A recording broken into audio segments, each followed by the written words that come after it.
दोस्तों, कहानी की शुरुआत होती है जेसन नाम के लड़के से, जो कि एक सोशल मीडिया पर्सनालिटी है और जेसन को सिंगिंग करना काफी अच्छा लगता है और इसकी सोशल मीडिया पर बहुत सी वीडियोस भी अपलोड है। जेसन की एक बहन भी है, जोई।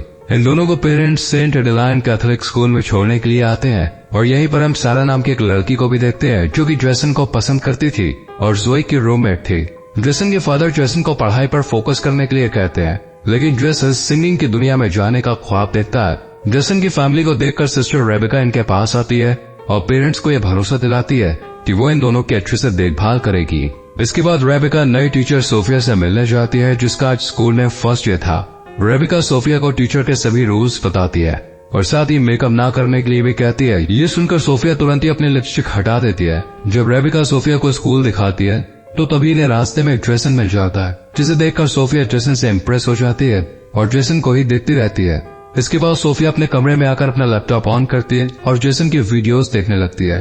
साथ ही जेसन को किस भी करती है। इससे हम ये जान पाते हैं कि सोफिया जेसन को पहले से जानती है। अगले दिन सोफिया क्लास अटेंड करने जाती है और जब वो स्टूडेंट्स को अपना इंट्रो दे रही थी तब वो देखती है कि जेसन सारा के साथ बिजी है। ये देखकर सोफिया गुस्से में सारा को जेसन से दूर बैठा देती है। कैथोलिक स्कूल में टीचर किसी भी स्टूडेंट के साथ ऐसा रूड बिहेव नहीं करते थे, इसलिए जोई को यह अजीब लगता है। शक तो जोई का तब और बढ़ जाता है जब सोफिया बिना प्रेयर के पढ़ाना शुरू कर देती है। ये देखकर जोई सोफिया को प्रेयर कराने के लिए कहती है, जिस पर सोफिया खुद प्रेयर करने के बजाय जोई से प्रेयर कराती है। लेकिन अब भी सोफिया प्रेयर नहीं करती। जब ये बात जोई जेसन को बताती है तो वो ज्यादा इस बात पर ध्यान नहीं देता, क्योंकि इस टाइम जेसन सारा को मैसेज कर रहा था। स्कूल के बाद सोफिया जेसन के पास आकर सारा के बारे में पूछने लगती है और जेसन बताता है कि हम सिर्फ दोस्त हैं। ये सुनकर सोफिया को बहुत अच्छा लगता है, लेकिन जब अगली सुबह सोफिया जेसन और सारा को किस करते हुए देखती है तो उसे बहुत गुस्सा आता है और सोफिया जेसन को क्लास में भेजकर सारा को डांटने लगती है। लेकिन सारा कहती है कि मेरे फादर इस स्कूल को फंड देते हैं, इसलिए तुम मुझे कुछ नहीं कह सकते। लेकिन सोफिया को तो इससे कोई फर्क ही नहीं पड़ता और क्लास खत्म होने के बाद सोफिया जेसन से बात भी करती है और कहती है कि तुमने मुझसे झूठ क्यों बोला कि सारा तुम्हारी गर्लफ्रेंड नहीं है। जेसन कोई जवाब नहीं देता। सोफिया जेसन को अपने चेम्बर में मिलने के लिए बुलाती है और जब जेसन वहां पे आता है तो सोफिया अंदर बिना दरवाजा लॉक किए बॉडी को मॉइस्चराइज कर रही होती है। सोफिया को इन छोटे छोटे कपड़ों में देखकर कुछ देर के लिए जेसन होश खो बैठता है, लेकिन फिर यहाँ से चला जाता है और ये सब सोफिया ने जानबूझकर किया था। लेकिन जेसन के चले जाने से सोफिया को काफी बुरा लगता है। अब ये सुबह जब सोफिया जेसन से पूछती है कि तुम मेरे चेम्बर में क्यों नहीं आए, तो जेसन कहता है कि मैं भूल गया। जेसन और जोई को स्कूल आए 1 हफ्ता गुजर चुका था, इसलिए इनके पेरेंट्स इन्हें वीकेंड पर घर ले जाते हैं।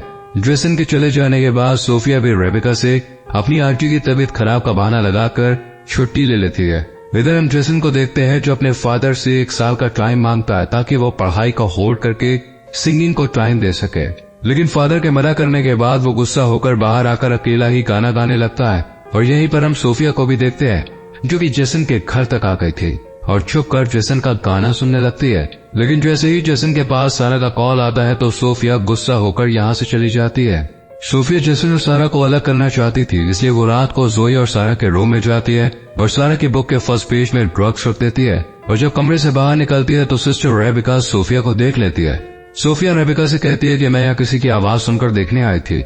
ये दोनों बात कर ही रही थी कि इनकी आवाज सुनकर जोई भी उठ जाती है और सोफिया की बात सुनकर उसे कुछ शक होने लगता है। अगली सुबह सोफिया सबको बुक ओपन करने के लिए कहती है और प्लान के मुताबिक सारा के बुक में ड्रग्स देखकर उसे स्कूल से सस्पेंड करवा देती है।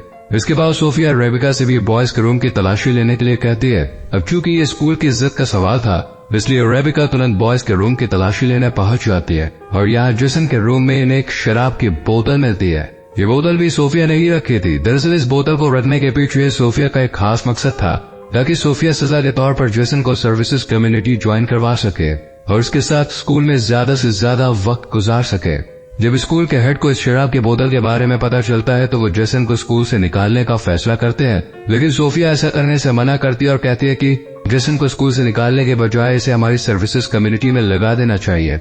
जेसन को सिस्टर्स का काम मिल जाता है। इसके बाद कहानी पास्ट में घूमती है, जहाँ पर हम सोफिया को देखते हैं जो सोशल मीडिया पर जेसन की वीडियोस देखकर उसकी फैन हो गए और फिर सोफिया रियल सिस्टर सोफिया से मिलने गई, जो कि जेसन के स्कूल में पढ़ाने आने वाली थी। लेकिन स्कूल आने से पहले सोफिया ने उसे मार दिया और उसके डॉक्यूमेंट्स बदलकर उसकी सिस्टर की यूनिफॉर्म पहनकर खुद सोफिया बनकर स्कूल पहुंच गई। और फिर कहानी प्रेजेंट पे घूमती है, जहाँ जेसन स्कूल में काम कर रहा था। सोफिया भी इसकी हेल्प के बहाने से इसके पास चली आती है और यहाँ सोफिया जेसन का ध्यान अपनी तरफ खींचने के लिए शर्ट के बटन खोल लेती है। ये सब जोई भी देख रही होती है। इसी रात सोफिया खुद पर कंट्रोल नहीं कर पाती और जेसन के कमरे में चली जाती है और चुपके से मोबाइल रिकॉर्डिंग ऑन करके एक तरफ रख देती है। जेसन सोफिया को कमरे में देखकर हैरान रह जाता है और सोफिया जेसन के करीब आकर उसे किस करने लगती है। पहले तो जेसन इसे पाप बताकर मना करता है, लेकिन फिर वो भी सब भूलकर सोफिया के साथ इंटीमेट हो जाता है। अगली सुबह जेसन को अपनी गलती का एहसास होता है और वो चर्च में अपने पाप को फादर के सामने कन्फेस करने जाता है, लेकिन यहाँ फादर की जगह सोफिया होती है जो कि जेसन की गोद में आकर बैठ जाती है और जेसन को किस करती हुई उसके साथ इंटीमेट हो जाती है। एक हफ्ते बाद जेसन वीकेंड पर अपने घर चला जाता है और यहाँ लंबे समय के बाद सारा जेसन को मैसेज करके पार्टी के लिए इनवाइट करती है। जेसन के जाने के बाद सोफिया भी स्कूल से निकल ही रही होती है कि तभी सोफिया रेबिका के साथ दूसरे स्कूल के फादर को देखती है। ये फादर रियल सोफिया को अच्छे से जानते थे और इसी बारे में वो रेबिका से बात कर रहे थे। ये सुनकर सोफिया घबरा जाती है कि कहीं उसका सच पता ना चल जाए, इसलिए सोफिया जल्दी से कार की तरफ जाने लगती है। लेकिन जब रेबिका उसे रोकती है तो सोफिया आंटी की तबीयत का बहाना बनाकर यहाँ से चली जाती है। रात को जेसन अपने फादर से सारा की पार्टी में जाने के लिए कहता है, लेकिन इसके फादर मना कर देते हैं, जिस पर गुस्सा होकर जेसन बिना परमिशन के ही सारा के पास चला जाता है। यहाँ जेसन और सारा दोनों ड्रिंक करते हैं और फिर सारा जेसन को एक रूम में ले जाकर उसे किस करने लगती है। तभी जेसन को सोफिया के साथ बिताए हुए पल याद आते हैं, जिस वजह से जेसन को सारा के साथ कंफर्ट फील नहीं होता और वो एक बियर की बोतल लेकर यहाँ से चला जाता है। पुलिस जब जेसन को खुलेआम बोतल के साथ देखती है तो गिरफ्तार कर लेती है, लेकिन तभी यहाँ पर सोफिया आ जाती है और पुलिस से कहती है कि जेसन मेंटली काफी डिस्टर्ब है और पुलिस को अपनी बातों में उलझाकर जेसन को बचा लेती है। जेसन सोफिया को बताता है कि मैं ड्रंक होकर घर नहीं जा सकता। ये सुनकर सोफिया जेसन को होटल ले जाती है और दोनों एक रूम में चले जाते हैं। वहीं दूसरी तरफ हम जेसन के पेरेंट्स को देखते हैं। जेसन की माँ जेसन के फादर को समझाती है कि हमें जेसन के इंटरेस्ट को नहीं दबाना चाहिए, हमें उसे एक मौका देना चाहिए। जेसन के फादर भी इसके लिए राजी हो जाते हैं। इधर सोफिया जेसन के सामने कपड़े चेंज करती है। यहाँ जेसन को समझ आ जाता है कि सोफिया उस पर नजर रख रही है, इसलिए जेसन सोफिया पर गुस्सा करता है और दोबारा इंटीमेट होने से भी मना कर देता है और सोफिया को अकेला छोड़कर बाहर आ जाता है। जेसन के फादर जेसन को ढूंढते हुए उसके पास आ जाते हैं और अपनी गलती के लिए उससे सॉरी बोलते हैं, साथ ही सिंगिंग में आगे बढ़ने के लिए भी कहते हैं। ये सुनकर जेसन भी अपने फादर के गले लग जाता है। अगले दिन जेसन और जोई जब स्कूल जा रहे होते हैं तो इनके घर के बाहर हम सोफिया को भी देखते हैं। सोफिया ने जाता हुआ देखकर खुद भी यहाँ से चली जाती है, लेकिन जोई इसकी कार को देख लेती है और स्कूल आकर जोई उस कार को ढूंढकर नंबर उतार लेती है। और जब इस कार के नंबर के बारे में जांच पड़ताल की जाती है तो पता चलता है कि ये सोफिया के नाम से ही रजिस्टर्ड है। ये देखकर जोई को समझ में आ जाता है कि सुबह घर के बाहर कोई और नहीं बल्कि सोफिया ही थी। इधर जेसन अपने कमरे में जाकर देखता है कि सोफिया बेहोश पड़ी है, इसलिए जेसन सोफिया को माउथ टू माउथ ऑक्सीजन देता है और सोफिया को होश आ जाता है। सोफिया का ये ड्रामा देखकर जेसन इस पर काफी गुस्सा करता है। जेसन जब हेड से सोफिया की शिकायत करने के लिए कहता है तो सोफिया से ब्लैकमेल करती है और इन दोनों के बीच जो कुछ भी हुआ उसे सबके सामने लाने की बात कहती है, जिससे जेसन डर जाता है। अगले सीन में हम देखते हैं कि रेबिका सारा को फिर से क्लास में ले आती है। ये देखकर सोफिया रेबिका पर गुस्सा होती है, लेकिन रेबिका सोफिया को ही डांट कर यहाँ से चली जाती है।